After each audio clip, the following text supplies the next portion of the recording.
Hello, and welcome to our Great Better Health Nutrition course. This episode is going to be over the topic of dairy and beverages. This is presented by the Abilene-Taylor County Public Health District. So starting off, let's look at some of the benefits of dairy. So dairy is mostly useful because it has a lot of important nutrients that we might not get from other things in our diet, such as calcium, vitamin D, and potassium. So because of these nutrients, dairy helps build strong teeth and bones, as well as has some other health benefits. Whenever we think of dairy, there's usually a few things that come in mind, and most of these are usually dairy-based. So things such as cow's milk, cheese, and yogurt are all pretty common and well-used sources of dairy. However, there are also non-dairy based sources of these nutrients that we need, such as milk alternatives. So things such as soy milk, rice milk, almond milk, pea milk, or coconut milks are all also really great sources of nutrients. So these are all great sources of those same nutrients while not being dairy based. As well as things like canned fish have a lot of the same nutrients. So tuna, salmon, and sardines are also great resources to get some of those nutrients if you're not able to have dairy or don't like dairy. Some other sources is leafy greens. So that can look like collard greens, kale, bok choy. However, with all of these, you typically need to eat quite a bit of leafy greens in order to make up for the same amount as you would get from other non-dairy or dairy sources. Just because leafy greens are rather airy, you have to eat quite a bit of them. And then, of course, also tofu. So how much dairy does everyone need? For the typical adult, you're going to be looking at about 2 to 3 cups of dairy every single day in order to get all those nutrients that you need. This might look like 1 ounce of processed cheese, such as American cheese, or 1.5 ounces of natural cheese like cheddar, or 1 cup, which would be about 8 ounces of milk, yogurt, or some other type of milk alternative. Whole milk and whole milk products have saturated fat, and saturated fat can increase your risk of things such as heart disease. So instead, you could choose either low fat, which would be 1%, or fat-free milk and yogurt products in order to minimize that risk of having too much saturated fat within your diet.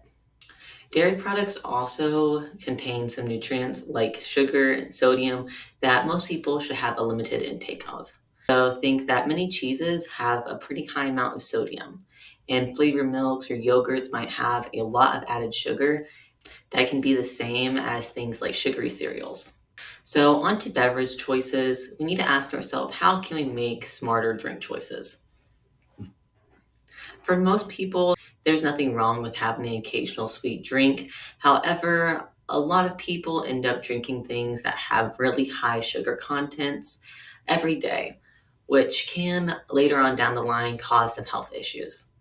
Examples of these types of drinks might be energy drinks or fruit drinks that are not 100% fruit juice, sweetened coffee drinks, think like lattes, mochas, frappuccinos, sodas, particularly non-diet ones, lemonade, sweet tea, or other types of sport drinks.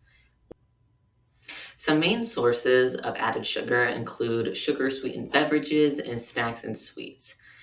And something to note is that sugar really adds no nutritional value. So for some smarter choices, you want to make sure that you are drinking water.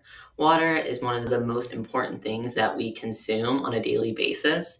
And most people are going to be looking for around 8 cups, which would be about 64 ounces of water every single day.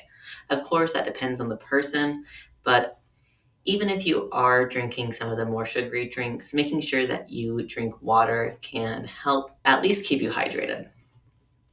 Important things to know about water is that it has no calories, sugar, or salt, as well as, of course, it's available in many different locations, so it is probably one of the most accessible types of drinks that you're going to be able to get. And of course, it is refreshing and it is energizing. For most people, it's more energizing than something like a sports drink. And drinking water consistently and keeping your body hydrated really does help keep up with your overall health. And then milk. So milk and those milk alternatives are also a good source of protein, calcium, and other types of important nutrients. However, of course, make sure that you choose flavored milks wisely if you do have flavored milks. and make sure that you're looking at more low-fat options or no-fat options, or at those alternative milks. And then 100% fruit juice. So this is also a great way to get that fruit intake. Fruit juice contains many different types of vitamins and minerals. It also typically has no added sugar. However, it will typically have sugar from the fruits. Make sure that you drink 100% fruit juice wisely as well. Too much of anything can cause problems depending on the person. All right, thank you so much for listening. Our next episode is going to be looking over eating patterns and the general review, as that's going to be the last episode of this course.